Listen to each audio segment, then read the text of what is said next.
I would like to invite panel members here. Robin, could you please join us?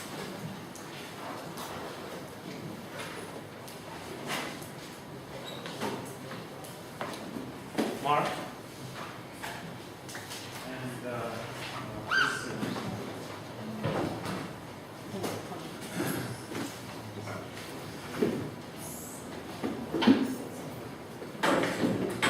okay, so the goal of this session will be to help the students to prepare better for the careers.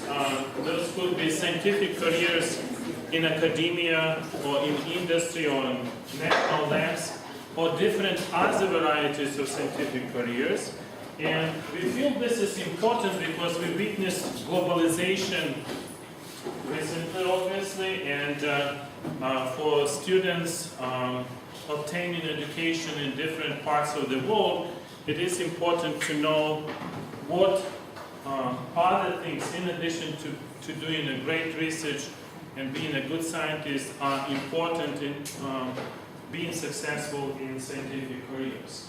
And so I would like to ask now panel members to spend a couple minutes to tell about their position, name, position, very brief bio, and also what are you looking when you're hiring people at your university for different types of positions. Those could be postdoc positions or faculty jobs. What else, in addition to being a good researcher, is you feel important from the standpoint of view of students who might be applying for those positions, right? And then we'll have a couple of clicker questions and also discuss what are the differences between those type of positions in academia, national labs, industry, as well as in different parts of the world. Okay, so Robin, should we start from you? Okay, I gave my bio yesterday, and I think you want to hear that again. I want to talk about communication skills. There's a wonderful book I highly recommend. It is called A PhD is Not Enough. Isn't that depressing? You work so hard to get a PhD, and then someone comes along and tells you that it's not enough.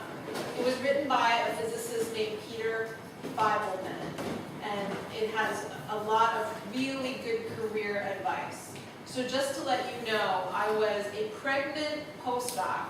My second postdoc was coming to an end. I was expecting our second child, and I was beginning to wonder if I was going to be the most educated housewife on Forest Lane with my Harvard PhD, right? And I read the book, and not much longer, maybe a year and a half later, I was an assistant professor with an NSF grant and a graduate student. It's a good book. Read it. Now, I have to tell you, it's available on Amazon.com at a very modest price. But there's actually an illegal copy online, and I'm sure Professor Feibelman would rather you didn't download. But if you did, I won't tell him. But a PhD is not enough. So this book talks about all the things you need. Communication skills are key. Oral presentation, written communication, putting together a good slide when you give a conference talk. Do you use the smallest possible font so you can squeeze the maximum material into the smallest number of slides to fit in your time limit? No, because no one will understand anything that's there. If the print is too small, it's cluttered, it's hard to read. So you have to learn graphic design. You have to learn how to write an engaging paper. You have to learn how to give a talk that people won't fall asleep and check their email during. Okay, all those things. So, read a PhD is not enough. But it's not just about being a good speaker and a good writer and a good graphic designer.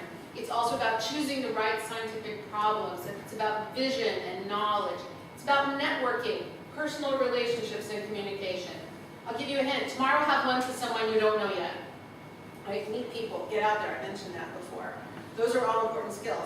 When we hire an assistant professor, what do you think we're looking for? Someone who's going to be not only a great researcher, but a good collaborator, a fabulous teacher who's going to engage the students in learning, and who's going to be a reliable colleague who you can say, I need you write this part of the proposal, and they're going to deliver it with excellent quality and before the deadline, and not leave you hanging, right? So someone you can trust, someone whose company you would enjoy, a good colleague, okay? And then there's all kinds of stupid stuff you have to know about the interview process, like what to wear, right? Did you ever think about that? What to wear? Maybe it's more of an issue for women than for men because there's more variations in men's business apparel. What are you talking about? A business suit or something, some kind of business suit, right? But then Mark Zuckerberg comes along and there's jeans and a hoodie. Well, which one do you wear? Well, if you're interviewing it at Facebook, don't wear a business suit. If you're interviewing at Google, I don't know if you have to wear a business suit. If you're interviewing at Berkeley, you probably don't have to have a business suit. But if you're interviewing, in IBM, you probably should wear a business suit. You have to know the culture of the place where you're going, right? There's all kinds of informal stuff like that. And I made the mistake once I gave a seminar at Berkeley and I showed up in the women's version of a business suit. They thought I was a refugee from the bank. Like, are you the vice president? Are you candidate to be a vice president of a bank? Or are you here to give a seminar wearing a business suit? Like, are you from Mars? Right, so you need to know the culture of the place you're visiting. Likewise, I have seen a professor from one of the University of California campuses show up at a conference in Washington, D.C. at NSF wearing a baby doll dress. Not a good idea. For the beach, yes. For a party, yes. For a physics conference at NSF, probably not. So every place has its culture. Anyway, so I'm happy to talk more with you about all the great stuff in a PhD is not enough, and tell you, I have some great stories about interviewing for a job while lactating. Body fluids are not something you really want to talk about during a job interview, and I was way too shy to ask for time to pump the milk that I wasn't feeding to the baby because I was away from the baby for the day. Stupid stuff like that involves biology of the personal kind. So I can tell you about all those great adventures. Okay, well, I couldn't have really said it better myself. So I'm director of a program, a software program at Syracuse. So of course, I've been on graduate admission committees, I've been on faculty search committees, all of this kind of thing. At the level of admitting graduate students, I think this communications is the thing that we don't recognize enough. We have GRE scores and we have college grades and all of this thing. Those things don't really measure passion for research. They don't really measure your ability to identify interesting problems, all very hard to measure. But they also don't really reflect the kind of things that Robin has been talking about. Doing a PhD and then later, when you get a faculty job, it's a tremendously multitasking job. You're teaching, you're doing research suddenly, go from PhD to doing research. You have much less of your own individual time for your work. You're doing service, you're teaching, you're doing your own research, you're writing proposals, and you're presenting your research all over the place. So that requires you to be able to explain what you're doing at multiple levels, from sort of a 1 or 2 minute elevator presentation of what you're working on to a research plan for several years and proposals to technical scientific papers. So that requires, you need to develop those kind of skills, and you need to be able to network. That requires practice. So usually, for example, we have group meetings and we take students to lunch with speakers and so on. And at the very beginning of that process, that students find it very difficult to explain. someone visiting us what you're working on, and students typically immediately launch into the middle of some kind of a technical calculation of jargon that they assume the person they're talking to knows about. And you cannot assume that. You have to learn to be able to present things from a high level and then work your way down. So this is partly, I think it's partly our fault as educators, and partly, well, I think it's just something that everybody has to work on. Going on, I think also there's an education problem. Not everybody can, of course, go into academics from graduate school. In the steady state, I can produce in my lifetime one student who takes a faculty job. And how many will you graduate altogether? That's right. Do you have a number? How many? I guess I've degrees? had something like 15 students so far. Wow. Yeah. So there was a period of exponential expansion in science funded by defense funding, things like that. And that's pretty much over. So you have to prepare yourself for possible other careers. So that means, so the kinds of training in science and training in physics is very good for this kind of thing because you learn to think in particular kind of ways, and that can be translated to other areas, to all kinds of physicists, for example, go into all kinds of jobs. But you have to be aware of it. You have to develop some skills that might be translatable into something other than the narrow area you're working with at the time. Out of your 15 students, do you have a distribution where they ended up? Vast majority, strangely enough, vast majority of mine ended up in academics. All but one, but they're spread around the world. They're not all in the US. No. And that's getting more difficult too, because this is becoming aware of what opportunities there are. Nobody in investment banking, Wall Street. I had a lot of people I worked with when I was a postdoc in that area, among my students. We have one who's a hedge fund guy, and one who's interning with a hedge fund guy, currently. And the other thing I would say is, so if you do want to stay in academics, you really have to have a passion for it, because it's hard work, it's hard, low-paid work. So you really love what you're doing. If you don't, by the time you finish your PhD, I would say, look at other opportunities. That's all I've said.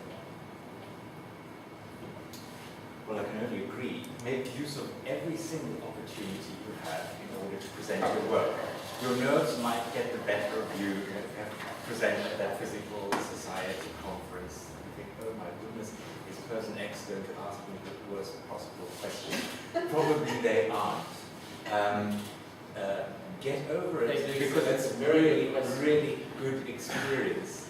And in order to gain that kind of confidence in your talking, see how others give talks, you'll learn lessons from, next time I'll do it this way, this is how I present my information better. Coming to the jobs, there are many more jobs outside of academia for physicists or chemists or engineers than in academia. We have hopefully, and are hopefully, doing our jobs in such a way that you are persons with a really wide skill set after all of the things that you've done in your graduate research and undergraduate work.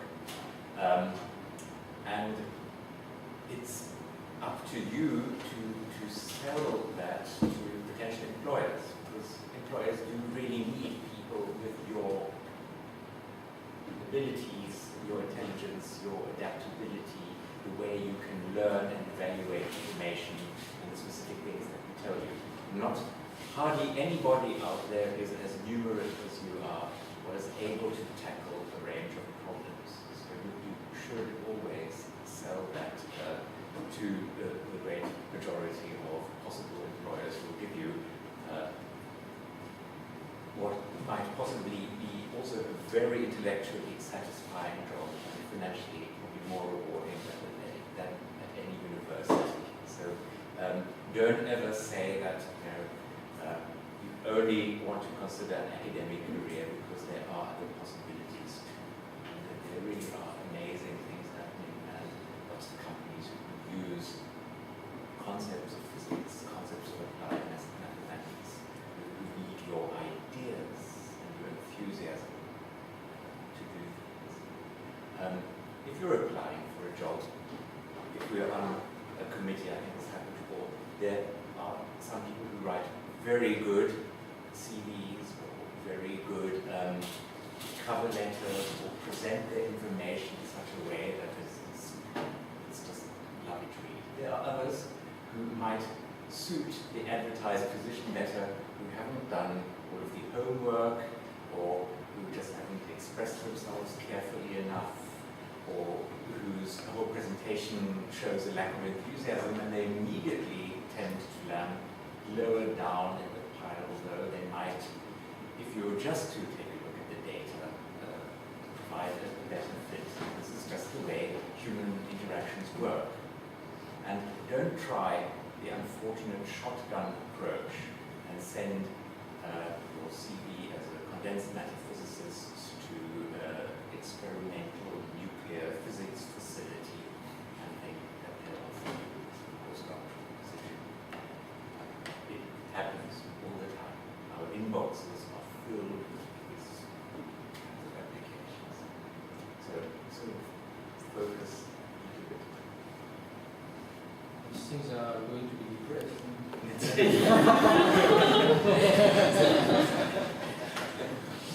No, but the good, I mean, PhD is not enough, but it's important. And during the PhD, I mean, it's critical in the end. So it's what you are going to sell later to people who are going to offer you a job is that I was able to identify a problem, I was able to find a solution, or I could find that I made some errors, but I could solve this error. So this is the thing that you are going to sell later.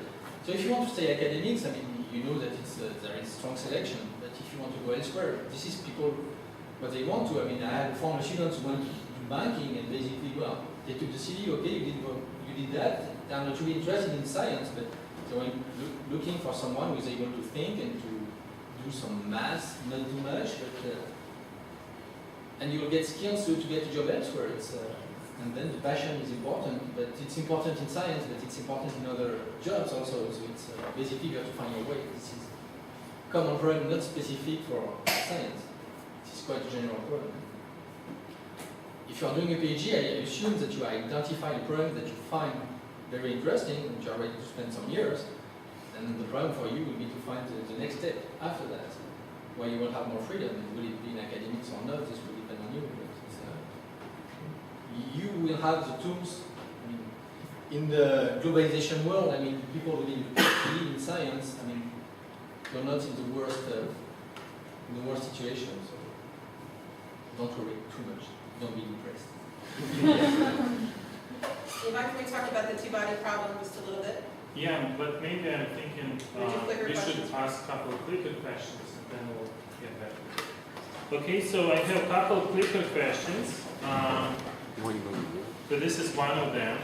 Let us just see what interests you have based on this discussion. And We need the banking hedge fund thing there too. yeah, Can we include that with unfortunately E? there is no F. Can we include that with E? Because I'm not sure how many history and science people you'll have. Okay, yeah, so E will be both. Banking. So E, you can add banking and hedge fund.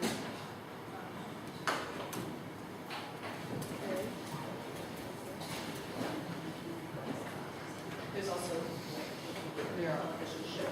So, Mr. All right, Chairman, so I turn it on.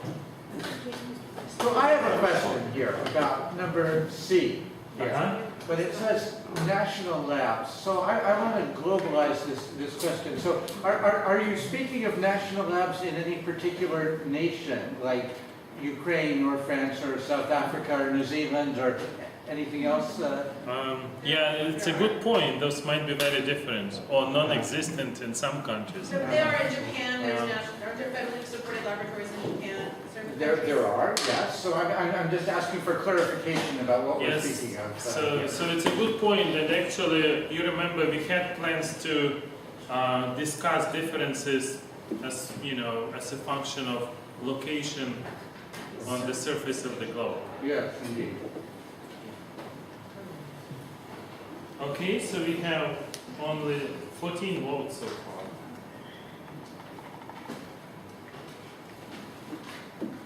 So typically in France, you have many positions that are paid by the government.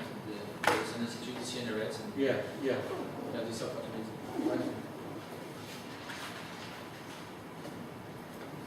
Do other European nations have anything equivalent? I guess in Germany they have the Max Planck Institutes. I don't know. I don't It's understand. not the system same very way well. of hiring the people. They have something in Belgium. Okay, so let us watch the distribution. I guess the most popular are A and B, Academia and national labs. not E. Nobody wants to be a historian of science or a hedge fund manager. But the hedge fund people make all the money. Wait, it's, where was it, like general industry was C? As we said, passion No, is Robin, an important no. parameter. What? No. What was C? National labs. Oh, C was national lab, so B is industry? Yes. Excellent. All right, so let's stop this one and go to the next question. Remember, A and B are Industry and national lab. exactly. The academia is national. No, Yeah. academia. Okay, next question. So, what do you think about the new faculty are being selected based on? And then maybe we'll have follow-up discussion. What panel is think about?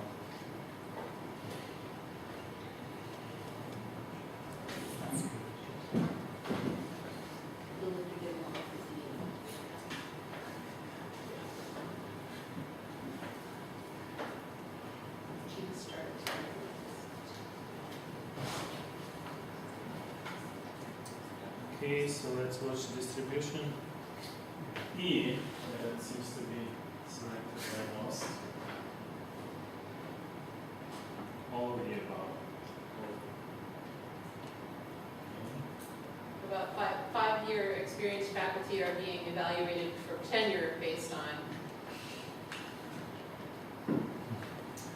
Okay, so just one more quick question. So what do you think professors spend time on? Not sleeping.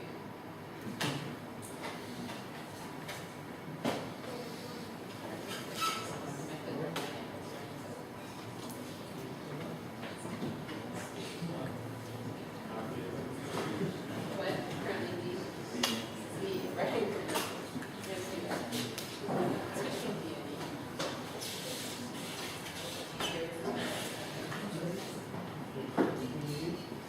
Okay, so majority fill G. Writing proposals.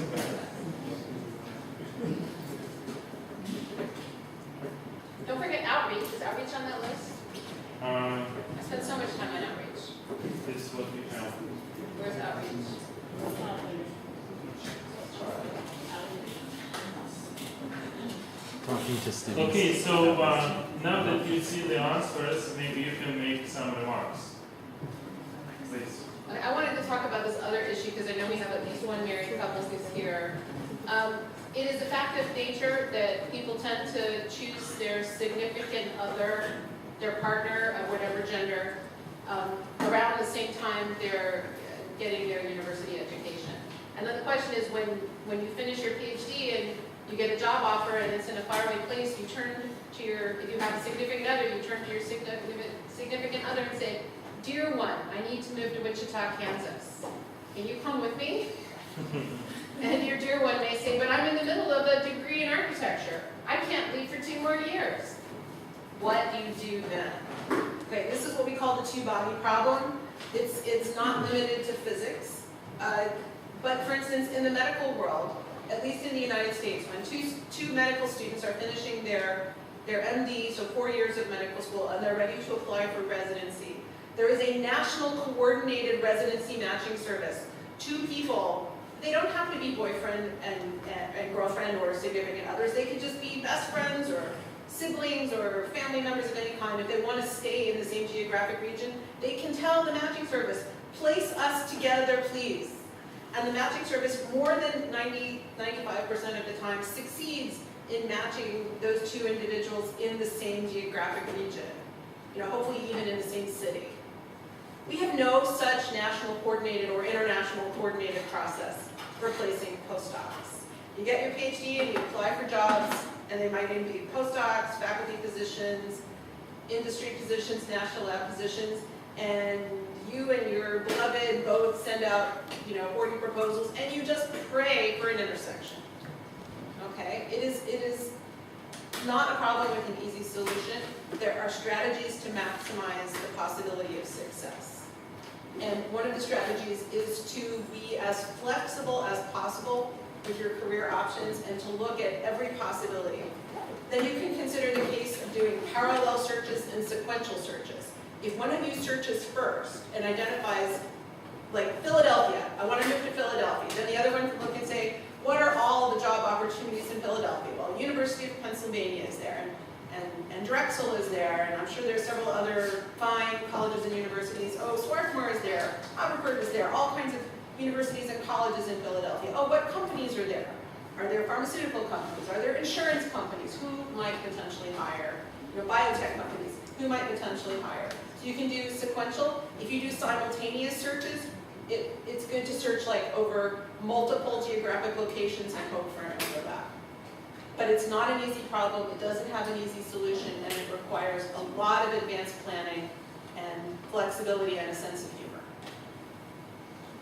Has anybody been through a double job search like that? Like if looking for a job in physics is looking for a needle in a haystack. That's the metaphor, right? And so to do a double job search is looking for 2 needles in the same haystack. Good luck with that. It's hard. So, flexibility is very important. What did you do to solve your TwoBody problem? We were lucky. We applied in Paris, the city is large enough. So that's and did you have something to say too? Oh, what? Just pointing that thing. I'm moving. Okay, so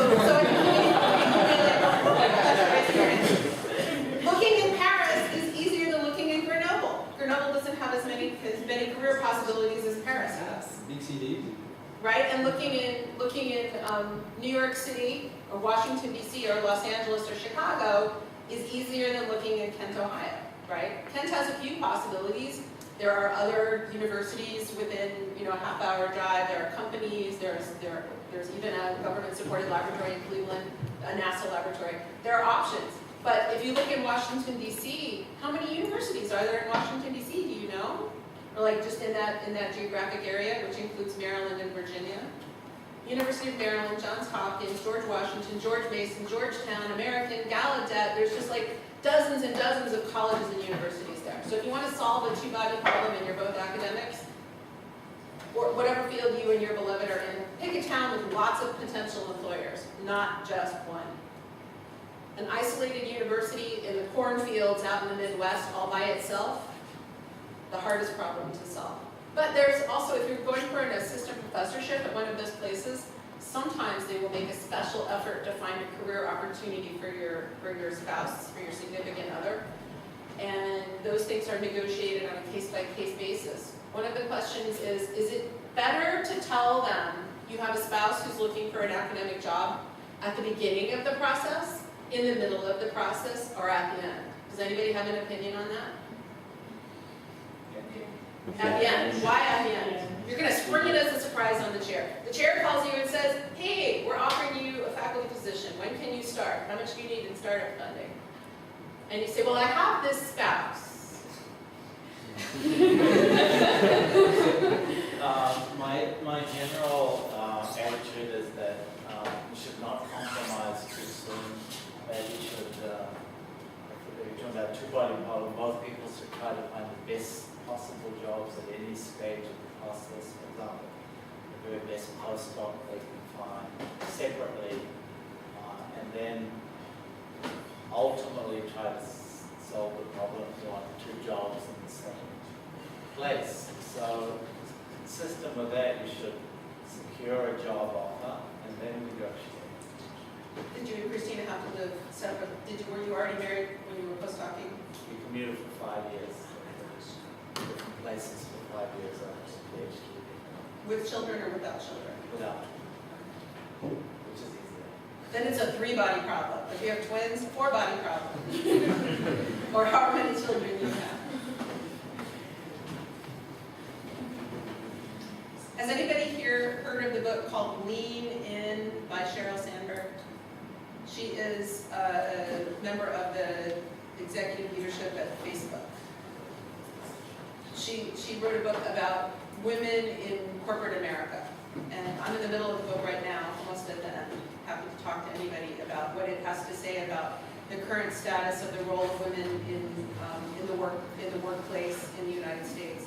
Attitudes towards balance of work and family responsibilities, but not just for women, also for men.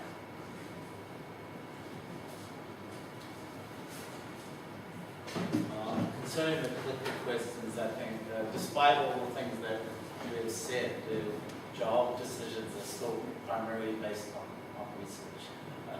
So that's still dominant. Right, PhD is not enough, but it's certainly required. Good PhD, good research. Do you guys even know what startup funding is? Have you heard that expression? Maybe different in different companies and different countries, different academic environments. In the United States, you get hired into a faculty position as an assistant professor, and you need to build your first laboratory or your first research group if you're a theorist like me. It's considered appropriate for the university to give you some money to get started. They call it startup funding. When you get the job offer, you will be asked, what are your startup requirements? And you better have a good plan. You have to actually budget each thing you need to buy so you can justify the amount of money you're asking from your lead. And in lean budgetary times, you really have to make a very good justification why you need the amount of money you're asking for. What was the amount of startup funding you gave to your last hired assistant professor? Do you know? Like order of magnitude? Experimentalists around $1 million. You can ask for $1 million. What about a theorist?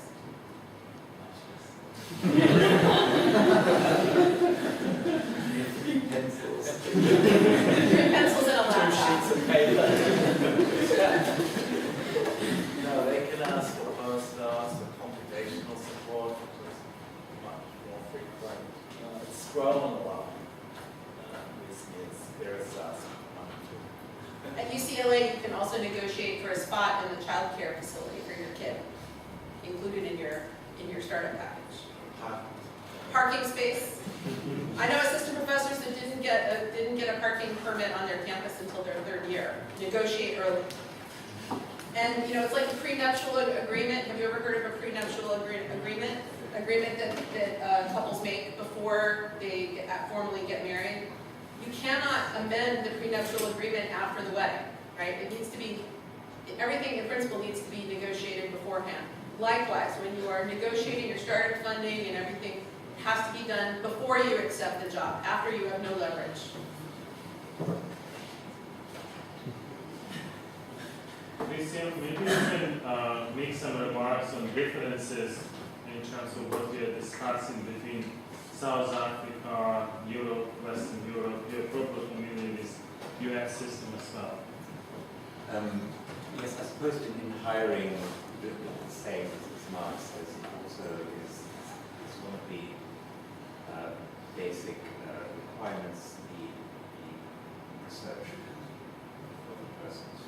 But the mixes as to the emphases on these different aspects that you mentioned, whether they can attract funding or so on, really does depend on the funding model. Different countries have completely different funding models for their universities, or what they expect universities to do and how they perform, and how the departments get funded for different activities. So there are different balances between what is expected of teaching and outreach and research and interaction with and so it's as this varies within a country or between different states or different types of universities, you will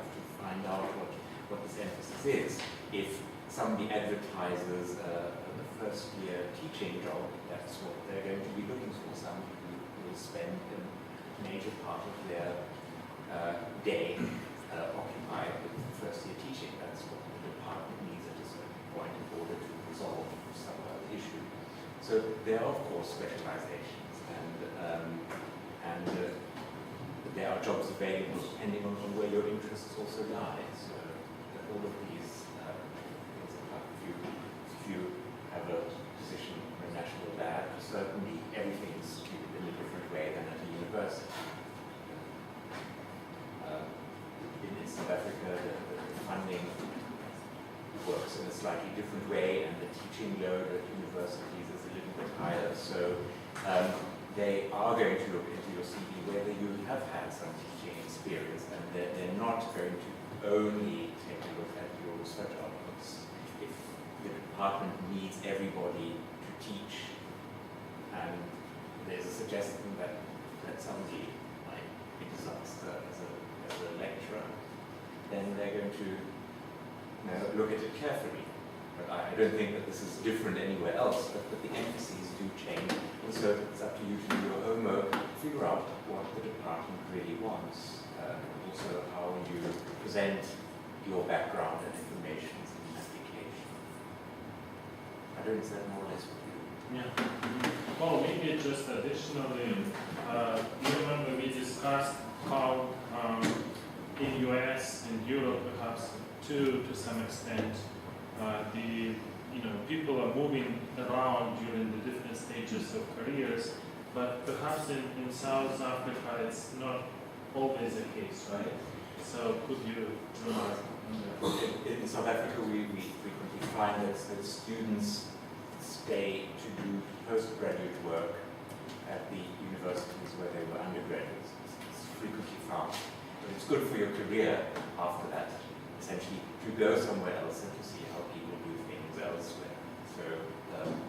So if you've spent your bachelor's, honors, master's, and PhD degrees at a given institution, it really does make sense to do a postdoc in Germany, or in the United States, or somewhere else, say from South Africa, in order to get the experience, learn something new, learn other methods, because even though at the university they might try to expose you to as much as possible, you still need to have that experience in a different environment. It's important.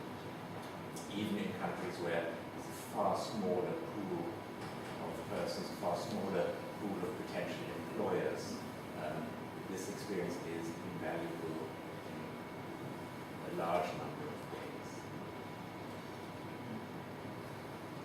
So should we give an opportunity for students to ask questions at this point?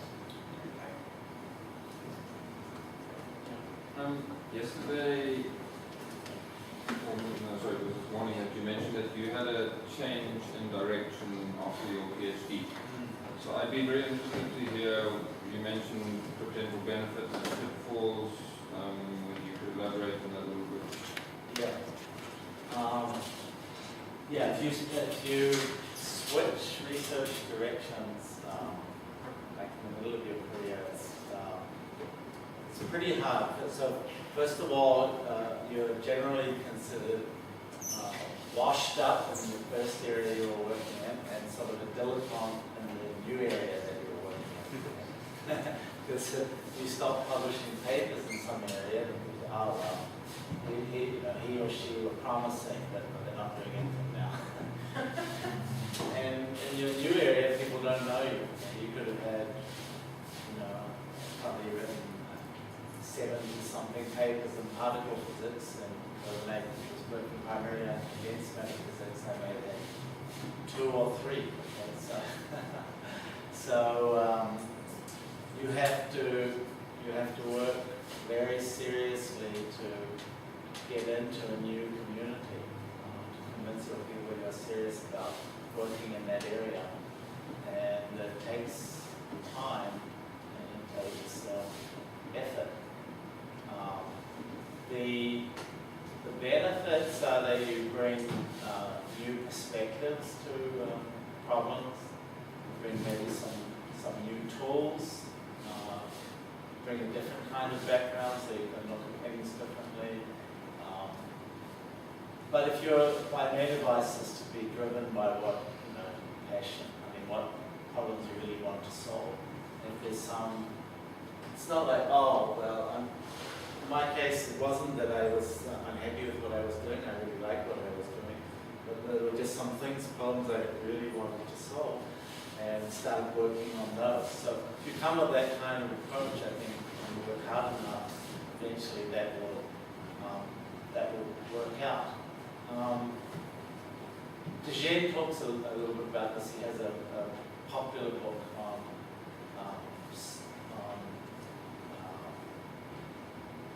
physics and doing science and so on that he wrote after he won the Nobel Prize in Physics, and he spent a year traveling around France talking to high school students. And he himself had worked on 3 different sort of areas of physics during his lifetime. And so he talks a little bit about this as well, when to change research directions. So can be driven by opportunities when there are good problems. There's some areas that are really very, very mature, and then you start to reach the stage where you're working on details. And there are some areas that are very new and very open.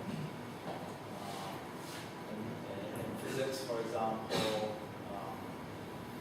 well, it's happened a lot. It goes through stages, but thinking about biologically oriented problems that we heard about today is a very rich area.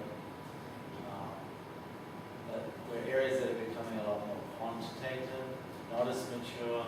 You can solve some fairly simple problems and make very important progress and so on. So it's where you see opportunities, where you see problems that you really want to solve. If you follow that, I think you'll do fine. And don't be arrogant about it. This physicists have this problem when they go far afield, biology, finance, all these things. Oh well, I'll just come in and I'll be able to clean up all of the problems that you're working on, because I'm just so much smarter than you are. And it really works out because A, there are smart people in all fields. B, you have to really know what the problems are. And that means you have to really understand the background and what's been done and what is important in that area. So you've got to go in and do your homework. Same thing with you talk about applying for financial jobs and so on. Companies know this too. And you said, it's good to have a PhD and say you'll do well if you have skills, but if you interview now for a job in finance or something like that, they will ask you, okay, what's a hedge fund, what's derivative, what are derivatives in finance and so on. You write a little piece of code for us, solving this problem and so on. They will see if you've read up and know something about the area. It's not good enough to say, okay, I know how to do complex integrals and this and that. More complicated, solve the diffusion equation and so on. They'll want to know that you have some knowledge of the area you're applying. Whatever you do, you've got to do it. Does that answer the question? Yeah. So I know with many graduate students and even postdocs now, they worry about publishing and having a certain number of publications when they're applying for a job, or even having publications in certain journals like Nature or Science, and that can also affect the way in which they take their research direction. So I guess my question is, how do you evaluate as a committee member research quality, or how a person does research, and how do publications affect that? I can take the first step. I think there are 2 things to consider. Number one consideration is actually quality, not quantity. There are people who've got, even tenured jobs at top-ranked universities with handfuls of papers because they were so influential. But it's not, so quality is the primary consideration, and that's primarily measured by letters of recommendation and citations. So you can look at how influential work is by number of citations, but also basically, for example, in the faculty search, you'll be looking at letters of recommendation from other people in the field, and you want to see something like, this work has changed the direction of this field, ideally. So that means that's a really serious impact. You have 50 papers, but 49 have one citation. It's not really the most important thing. However, at the level of being a graduate student, postdoc, even junior faculty member, you have to sort of parallel process to some extent. What I usually try to do, and what most people do, is work on several problems at once, maybe 4, 5, 6. Even in fields like mathematics, people do this. And there are many reasons for this. You want one problem that's, you think, well, you'll probably never solve it, but that will be really transformative. And you need problems like that. But you can't rely on those. So you need some easier problems because you can make progress on those. You need a steady research output in most cases, unless at the end of it you're a pyramid and solve a Fields medal or clay level problem. If you don't have a steady output, you're going to end up without a job in a few years, so they won't help you. To solve some really deep problem if you're out on the street without a job. So several problems varying in level of complexity. Some that you think you pretty much know the technique and will make a useful contribution that's not going to be groundbreaking. When you get stuck on the really hard problem, you can work on that problem for a while, and at the end of the day, you at least feel like you've done something like gardening. It's great because you can see the progress you make at the end of the day. In research, you can spend a year and make no progress whatsoever, particularly if you confine yourself to those really hard problems. So take a spectrum of problems, make sure that you get steady research output, but look to solve some really hard problems. And not others. As an experimentalist, you can have that many partners.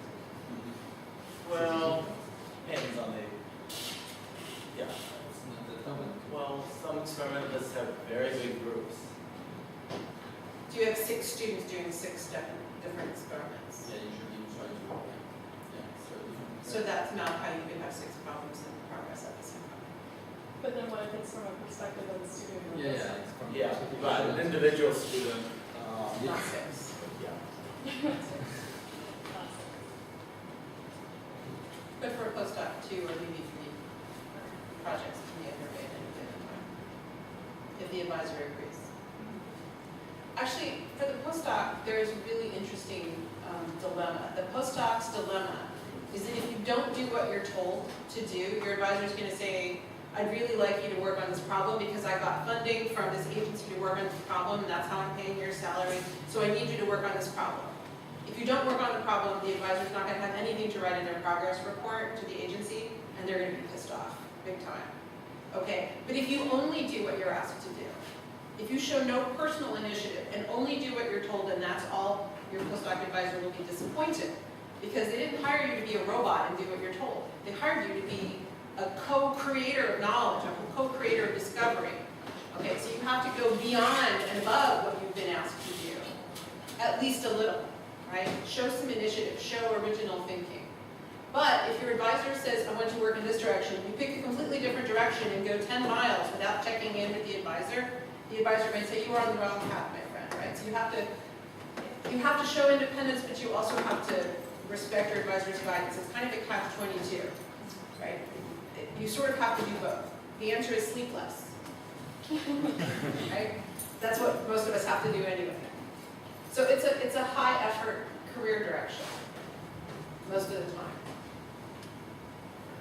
which is what makes the work-family balance thing pretty hard. That's a good question. Do you have more questions from students? Yeah. I'm not talking about any person in this room, but you know that in this field, especially in physics and mathematics, it's very possible to have supervisors with some serious mental disorder. Yes. So what should I handle this kind of case? Because I need to develop the communication, I need the support so at the end of my life.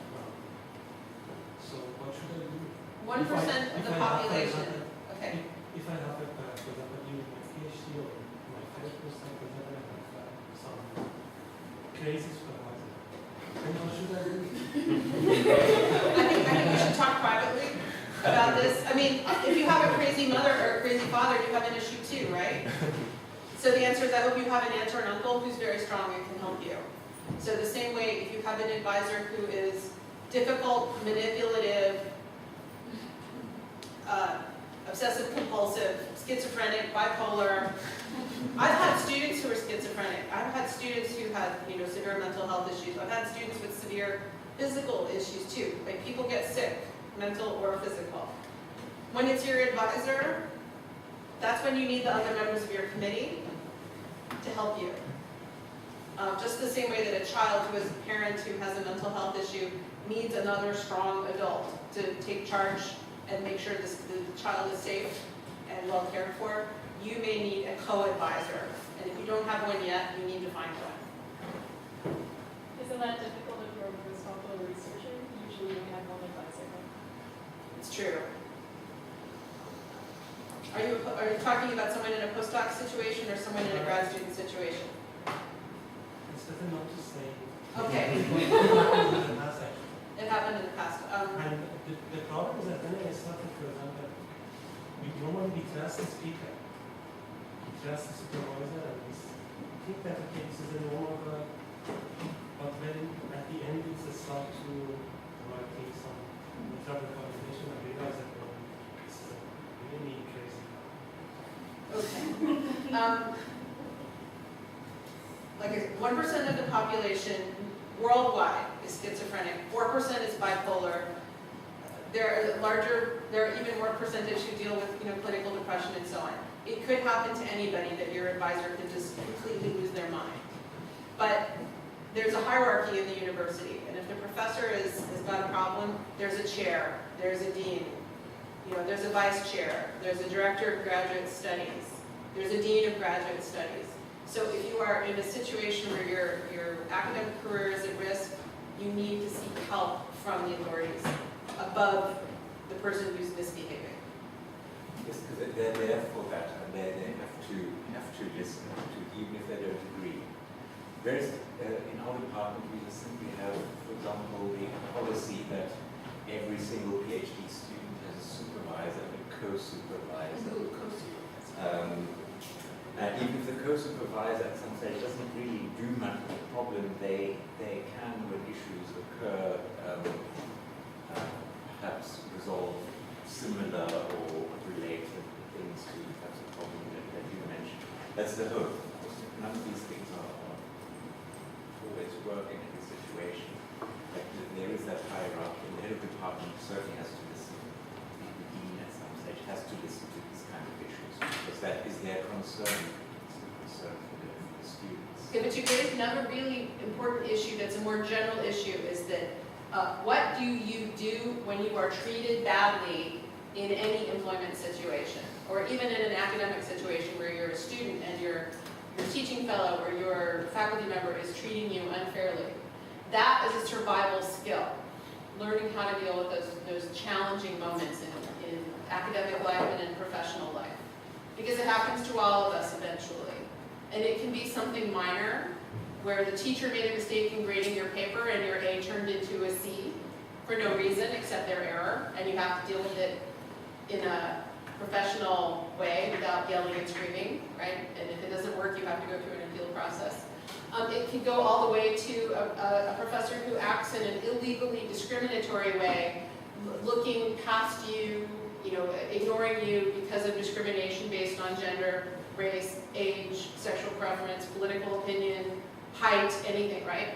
So learning how to deal with those challenging moments in professional life, there's actually training to be found, about how to deal with difficult people, how to negotiate your way through difficult situations, and they occur in everyone's life. More questions? Most of the time everything works fine.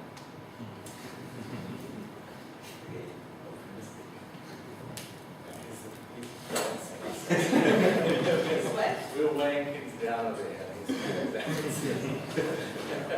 No, most of the time things work fine. If you work hard, you will have a happy life, right? So would you like to make some final remarks? Looks like we answered all of the questions. You want to start on that side? No, but you are young. You have the life in front of you, so don't worry too much. It's important to have some ideas. I mean, most of them it's common sense. I mean, going for an interview and being dressed like people expect you to be dressed, this is common sense. So if you have some common sense, and you won't have the qualifications, so don't worry too much. Yeah, I mean, still, you should enjoy what you're doing. At this stage in life, you may look like you have a lot to do, but trust me, you'll get a lot more. So enjoy it now, it's really a lot. Yeah, you have all these things looming over you, like finding jobs and so on. But actually, you'll look back later and say, wow, it's so much time. And then, but then, you know, as you go on, you get a job, so that's something that you've achieved. So yeah, there's a lot more to do, but there's some pressure taking off. And then if you get tenure, there's a lot more to do, more service and all that stuff. But you know, you have a permanent job, which is pretty nice, and doing something you like doing. You have a lot of freedom. Here I'm most about academics, but that can apply to industrial jobs as well. Industrial jobs, typically, you know, that you have, I mean, I know people with good industrial jobs who don't work on the weekend, for example. Really happy with academics. So yeah, there are pluses and minuses always, so enjoy it. It's good. Do something that you're always going to be enthusiastic about, because people are interested in your ideas or the fact that you enjoy solving problems. And, but there are lots of places where you can be enthusiastic, so it just doesn't have to be just only one thing that you need to do. Okay. There'll be some obstacles though, so you have to push through the obstacles unless you really think they're insurmountable. So at some point you're doing something you like, but it always gets really hard at the end. You need to try to finish that off and move on to something else. The last thing I want to say is that we're all on the same team. The accumulated knowledge of humankind is stacked in the libraries, and now it's on the hard drives of all the online journals. It's the collective knowledge of the residents of planet Earth, okay? We as scientists are the builders of that knowledge, and we are adding to it every year. And sometimes there are breakthrough discoveries that completely change everything. And I have a feeling that at least one of you in this room are going to be the one making those breakthroughs, okay? So you're training and learning to be ready for that day when that breakthrough is going to happen, and I can't wait to see it, right? So if you keep that in mind, that your job is to be a discoverer of knowledge, not on behalf of just yourself or your research group or your university, but for humanity, for really all of us, right? That's our mission as a team. And yes, we compete with each other, right? We're fighting for the same jobs or for the same research grants or whatever thing. But in the final analysis, you know, whether we burn this planet up and there's no place for us to live anymore, or whether we are able to create a sustainable method of living that will keep us going in good health and allow our children, our grandchildren, good health and happy lives. That depends on all of us working together. And I'm glad to have your generation on the team, because my generation in 20 years is going to be retired, and we're going to need you guys to take the lead. There are some things I think about doing creative research that you doing creative work that you definitely have to learn to deal with. So the thing I think that's most difficult is you're trying to create something new. You're basically always on the edge. You're struggling with some unsolved problem, and that's unsettling. It's challenging. It's motivating, but it's unsettling. And you struggle with that, and then when you finally solve it, there's sort of no time to relax. Well, instead of saying, okay, I solved that now, that's good, you then put yourself, you go to the next step where you're on the edge again. That's the hard part about it, that's the exciting part about it. But putting yourself in an uncomfortable situation for a little time is necessary during creative work, and you have to learn to live with it. Okay, so let us thank our panel members.